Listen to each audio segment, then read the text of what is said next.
Welcome to QBI, the Queensland Brain Institute at the University of Queensland. My name is Jean Giacomotto and I'm working here at trying to understand and find treatments against disease of the brain and disease of the nervous system in general. One of my key research areas is motor neuron disease, or MND. And MND are a group of degenerative disease that affect the motor neurons.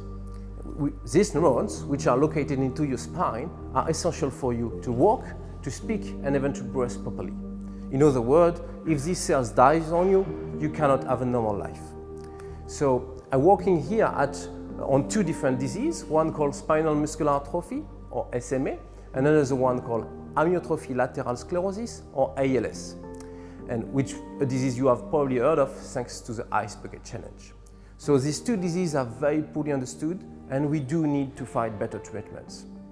So my strategy here to try to understand and find treatments for this disease is to try to reproduce this disease in a small fish we call the zebrafish, because it presents many advantages to study the brain and to study MND in particular.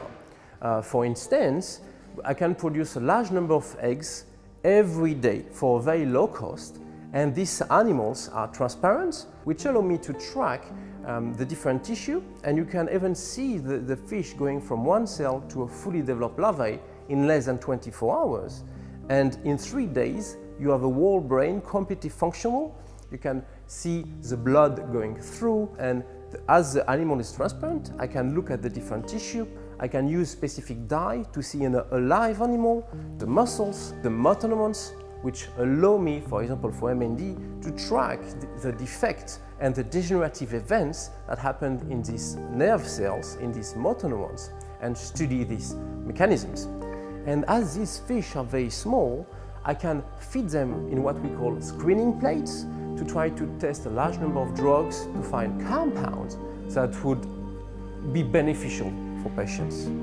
So I also would like to take opportunity of this video to thank the foundations that are supporting our work, and especially MND of Australia, that really make a huge impact in how we can work here. But we also would like to thank the QSMA Foundation of America that are also helping us to move forward, and as well as the Rebecca Cooper Foundation and the CAS Foundation for their support and their awards that really helped me to also communicate with my peers overseas. Thanks to them.